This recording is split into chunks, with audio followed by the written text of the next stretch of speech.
Hello, everyone, and welcome to the new episode of Entrepreneurship Lab. This is your host, Nevena Bajalac, welcoming you once again to the podcast where we help you grow and scale your business. As always, we are bringing you amazing guests. We talk about interesting topics that you can use and in your business and how to improve your business. And today with us, we have Robert Kennedy III. And Robert and me are going to have conversation about storytelling, something very important when you're selling your products, when you're promoting your personal brand. And Robert is someone who helped people mostly in US, but around the world, I assume as well. And he's going to share his story and he's going to give you some amazing tips today. Welcome to the show, Robert. Thank you, Niven. I appreciate the invite and for bringing me on. Did I say your name correctly? I didn't ask you before. Yeah, actually, Nevena, it is correct. Nevena. Okay, Yes. Nevena. Okay, Perfect. So, excellent. Robert, you have your own company, Kinetic Communications, but I will let you talk a little bit more about your background. How did you start it? What is your passion, or why you saw business opportunity in communication? Why you believe this is so important for entrepreneurs? So, I let you take on and share a little bit your background with us. Well, my background is long, so I won't go through all of it.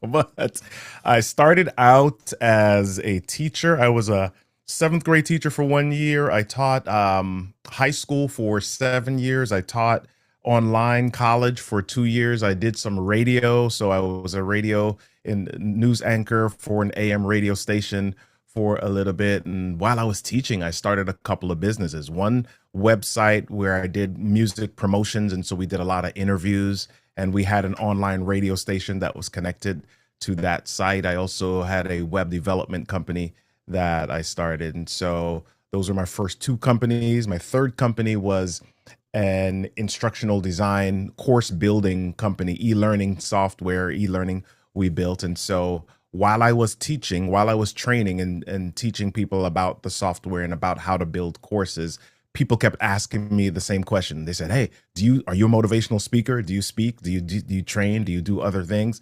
And so after getting that question for quite some time, I finally looked into what it would take to speak, and so I developed a training company, a leadership and communication training company from there.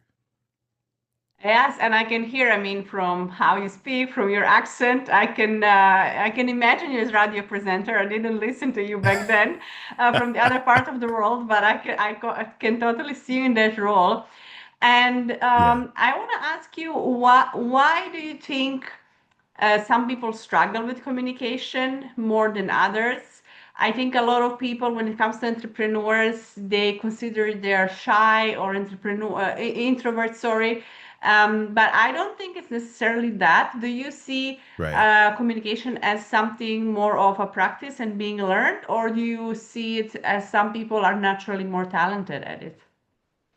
Well, like most things in life, there are some people that have more natural talent. If you think about basketball, there are some people that are more naturally talented at basketball, but there are some skills that coaches still teach. Coaches still teach you how to become better at dribbling. They teach you how to become better at shooting and how to become better at defense. There are techniques and structures and frameworks that they share to help people become better. Communication is the same. Yes, there's some people who've grown up in environments that allow them to have some natural aptitudes towards some specific things. I grew up in an environment where my dad was a preacher and my mom was a teacher. So yeah, I grew up around communicators, right? So there's some natural stuff that I have. But yeah, there are some techniques that we teach that allow people to become a little bit more comfortable and confident in how they present information, and I Yeah. would say compelling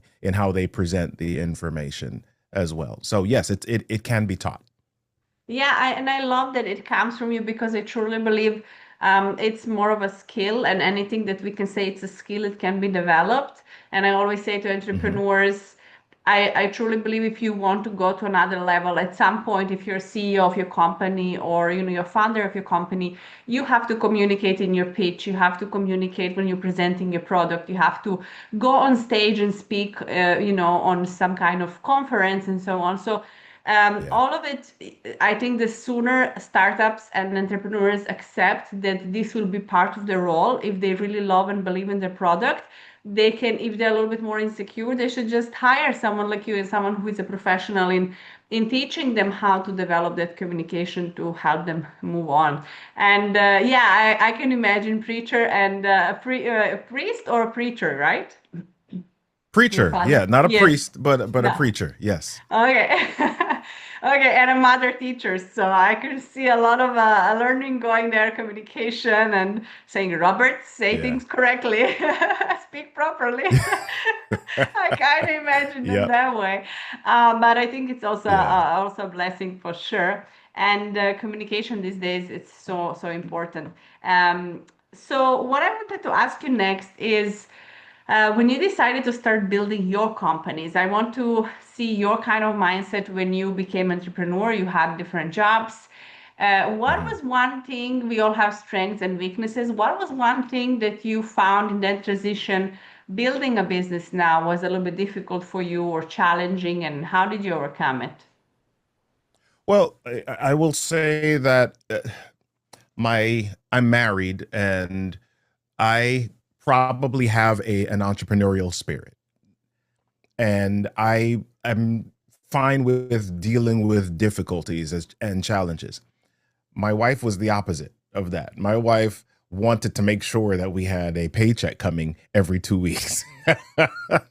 And as you know, as entrepreneurs, that doesn't always happen. Sometimes you're living big. You got a big check and you're like, hey, party. We can spend the money. We can do all of that. And then sometimes like, oh my gosh, where's the next thing coming from? Where's the next job? Where's the next meal coming from? So it's those are some of the differences. Being an entrepreneur or being a business owner, you've got to be okay with failure. You've got to be okay with being uncomfortable. You've got to be okay with being uncertain sometimes and still doing good work and still having a good spirit and moving forward and being courageous in spite of all of that. So I don't know if it's something that you overcome or it's just a muscle that you build and have the expectation that, listen, sometimes this is going to be an uncomfortable journey. And I actually love that you mentioned that it was not so uncomfortable for you, but it was for your wife, because I didn't Hmm. have so many chances on the podcast to talk about entrepreneurship doesn't affect just you. And I feel that we are just, when I started, I was like, I have nothing to lose. I didn't have children. I didn't have a husband. I just had to Right. provide for myself. Luckily, my parents, are healthy, working.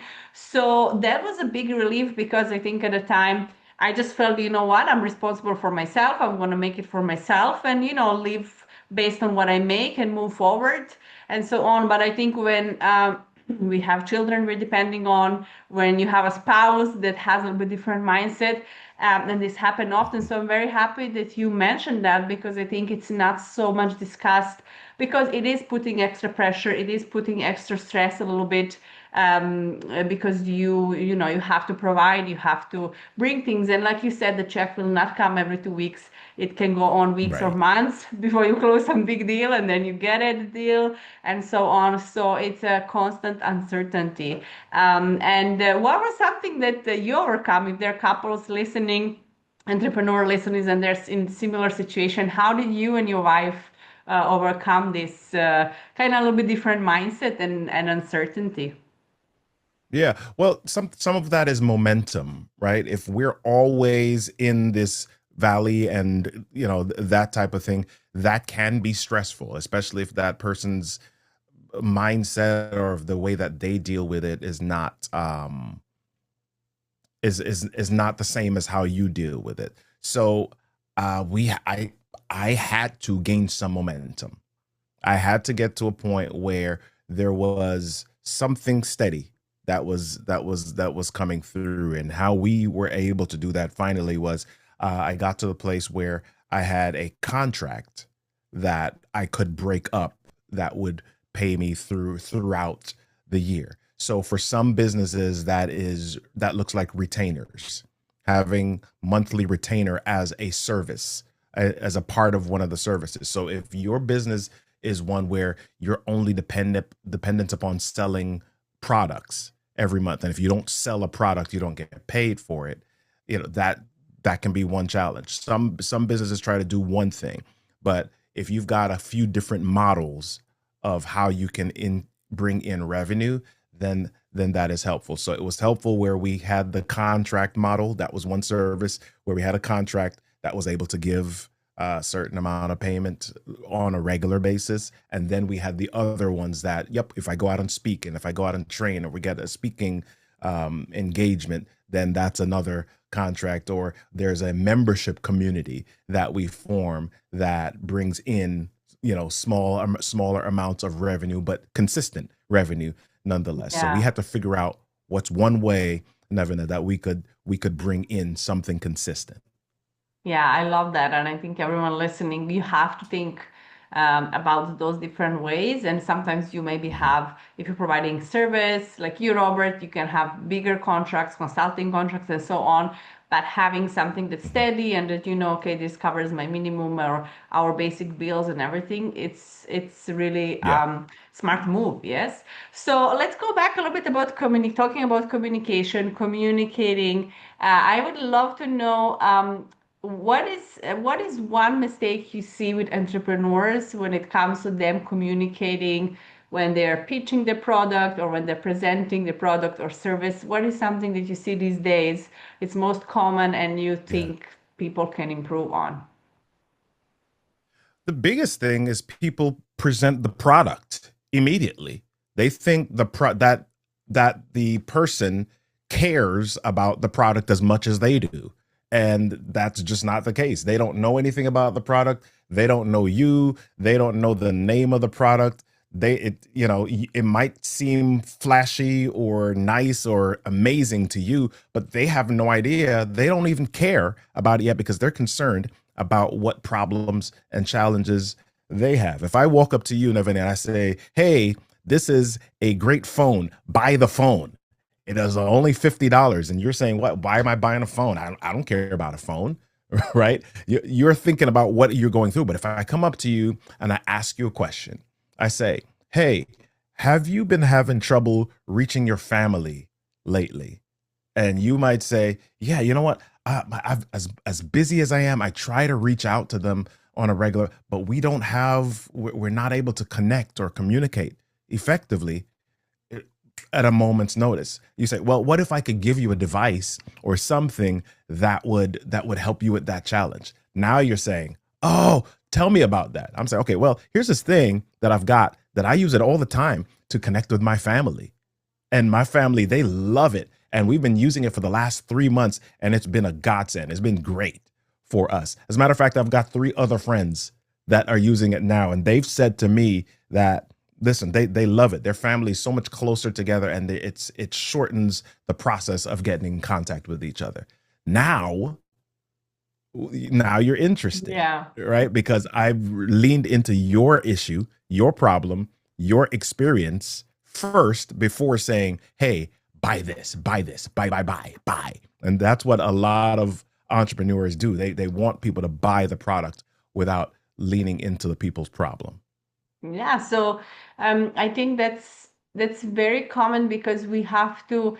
I always say if I'm selling and also when I'm consulting people, when we talk about different products, different industries, you have to approach people on different platforms, you have to prospect in different places and so on. So I always say, people are so scared of selling. And I always say, Yeah, I don't think it's the selling. I think it's the way how you're selling or how you're being sold yeah, to. So for me, I'm always thinking, what kind of message I don't like to get on LinkedIn? Like there are messages I just right. ignore. Exactly. So I just say, okay, let's go through the messages of LinkedIn or Instagram. What doesn't work for you? Okay? So we Yeah, don't do that because I know what I hate being done to me or how people are trying to sell to me. It makes no sense, right? Like you said, yeah, somebody's approaching me saying, "Hi, we are building playgrounds for schools." I have nothing to do with schools. Like, why are you approaching me? Like you understand it's automated and it's so unpersonal and it just makes no sense instead of building relationships. So Yeah. Yeah, I think that's definitely something that all the listeners should take on. Don't talk about product, don't be focused about product. Focus about the customer and listen about the customer. Mm. Listen what they want, what do they need, and so on. Yeah. And Yeah. And how it's about more than speaking? Yeah, sorry. Yeah, no, I was just gonna say it's more than just from a business perspective. If I think about relationships, if I'm trying to get a girlfriend and I walk up to the girlfriend and say, "Hey, I'm a great boyfriend. I'm a great guy. Yeah. I'm fantastic." Is she going to say, "Oh my gosh, let me date you now," or does she want to know that I'm concerned about being She will say he's sensitive and so what full she of likes? And himself. yeah, He yeah, doesn't care about me at all. So right, everybody wants that we care about them. Everybody wants that, that we have interest in what actually they need. And even if you have a customers that are buying your product or service, you should constantly ask them like, hey, what do you like in this process or in this product? What you don't right, like? What do you think we can do better? And listen to your right. customer. There is always place for feedback and for improving for sure. So Yep. Robert, how about talking a little bit on stage? Times are changing. There is a lot of different content out there, but I do believe that live events are still there, conferences are still there, trades are still there. So, how about communicating in those situations? What are some tips on how entrepreneurs can get better in those type of events? So when you say live events, are the entrepreneurs presenting at those events, or are they meeting people at those events? Yeah, Let's so we can talk a clarify. little bit about presentation, and then also I think a very good Mhm, point is networking because so often mhm. entrepreneurs like, oh, I need to network, and then they go and they have no idea how to network, and they just network with Right. that one person they already knew. So I feel there are so many people out there, and it's not easy, right? It's not easy to walk in the room with 100 people or 1,000 people, and you're just like approaching strangers. Yeah. So what let's start a little bit being on stage and then we can talk a little bit more about networking, which is very interesting topic as well. Yeah, yeah. So being on stage, the concept is the same, right? Because a lot of speakers, they go up and they say, "Hi, my name is Robert. My name is Nevena. I'm here to talk to you about this. I'm so glad to be here with you." And they jump right into the information. They throw charts on the screen. They throw bar graphs and stuff like that. And so the audience immediately is they may be interested, but they get bombarded with information immediately. As a speaker, as an entrepreneur, as a business owner, you want to connect with the experience and the emotion of your audience as soon as possible. How do you do that? Well, there's a cheat code. You ready to hear it, Nevena? You ready for this cheat code? I'm about to give you a cheat code. Let's get it. So, one of the simplest ways to do this is there's a brain process known as instinctive elaboration. And all that simply means is that if the brain receives a question, it can't help but answer it. So, one of the simplest ways to engage your audience right from the beginning is to ask them a question. When you get on stage, you might ask a question like, how many of you have experienced riding a bicycle? People raise their hands. What just happened?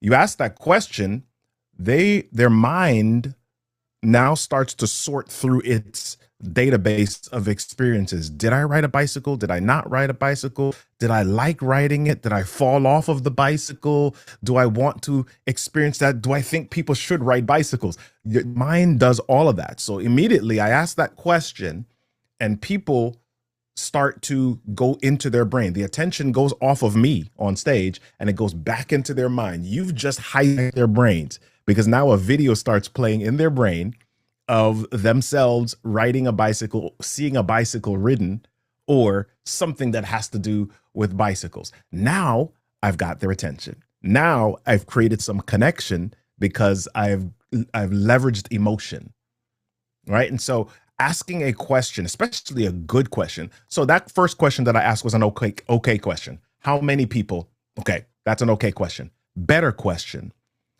What was it like the last time that you now they're not just remembering the experience of riding the bicycle. Now they're remembering the feelings that are connected with riding that bicycle. Was the wind blowing? Was I wobbly? Was I steady? Was I comfortable? Was I going downhill? Was I riding up a hill and exerting energy? Those are all experiences. And once I can get people to elicit or connect to an emotion, it's so much easier for me to create the next stage or to give a little bit more information. They've given me permission Yeah. to get their attention for just a little bit longer. And it's so funny because as I'm listening to you, I'm remembering when I ride a bicycle last time, and I was like thinking, so it works so good. And thank you so much for sharing that cheat code, yes, with us. I love it. So if you're listening, if you're going on stage, if you're presenting something, don't talk about yourself. Start asking powerful questions to wake up emotional Mhm. people and to get them engaged. So that's like Yeah. a really priceless tip, Robert. Thank you for that. And let's talk a little bit more about networking. Networking is so important for Mhm. entrepreneurs. So, what is your advice? Like, what do you do when you go into a room and you want to network and connect and, get clients? Yeah. And some of the concepts are the same, right? So typically when people network, almost everybody has experienced this. You go to a networking event, somebody comes up to you, and what's the question that they ask you, Nevena? Usually, what's your name? Hi, what's your name? Where are you from? Like, what do you do? Like, what kind of business do you What do you have? do? What do you do? That is the question. That's the question that so what do you do? Okay. And you share, okay, yep, this is my title. I'm the president of this company. I'm a teacher. I'm an artist. Yeah. Yeah, you're creating, you're getting business information because you can ask 10 people. You can ask 10 people, what do you do? And when you leave, more often than not, you're not going to remember what they did. But if you ask the better question, you might ask them, is this your first time to this event? Or you might ask them, hey, what's been your favorite part of the evening so far? All right. Yeah. Or you might ask them, tell me tell me a little bit about your favorite part of your job. What do you love most about your job? Right? Or your I hope business or listeners are whatever it taking is. notes because this is so Yeah. helpful. So Robert is like so serving you as straight on. Like, guys, you're ready to network from today on. Yeah. Yeah. So if you're asking meaningful questions, what that does is it creates meaningful conversations. Your job and your goal is to be memorable and to remember. Right? So Yes. if I ask meaningful questions, people remember that interaction and they're more likely to give me meaningful answers. And the more meaningful answers I get is the more likely that I'm going to remember that person and that information. Right? If I just say, "Hey, what do you do?" and they give me a card, they say, "I'm a fund manager or hedge fund manager for this company." You're going to be like, "Okay, good." And then you have 15 other conversations and you totally forget who the person was that was the hedge fund manager, unless there was something memorable about them. Did they wear a really nice suit? Was their hair done a specific way? Did they laugh a certain way? But most people, they're in the meetings and they're robotic. They come, they may get a drink, a little bit of hors d'oeuvres, Yeah. eat some crackers, and everybody looks the same. And after a while, it just merges and everybody looks the same. And you go home and you don't remember a thing, but you got 40 business cards in your hand. Yes, then you mostly And you lose put or throw away. So right, right. You put yeah, these are such a golden nuggets. Thank you so much, Robert. And guys, I'm really serious to all of you listening, except if you're driving. If you're driving, then go back to this and write these questions. If you're not, really use this. This is tips. This is why we bring you experts on the show to give you something specific that you can go on and use today and tomorrow right away into your business. Thank you so much, Robert. We're running out of time. Time is flying when you're having Mhm. fun, like they say. I want just to wrap up with asking you how people can reach out to you if there's anyone who wants your service find out about different things you're doing, what is the website or social media platform they can connect with you? They can go to robertkennedy3.me. Robertkennedy3.me. My business links are there. My programs that I'm offering are there. And my social media, all the stuff that you need to know about me is there. Perfect. Thank you, Robert, once again for being on the show. Thanks so much, Nevin. I appreciate you having me. Thank you everyone for listening. As always, remember to like the episode, leave the comments. Tell us what would you like to learn next? What are you struggling in your business so we can bring you expert as well? And give us some likes, hearts, and share with at least one more entrepreneur that can benefit from this episode. Thank you for being here. I will see you in the next one.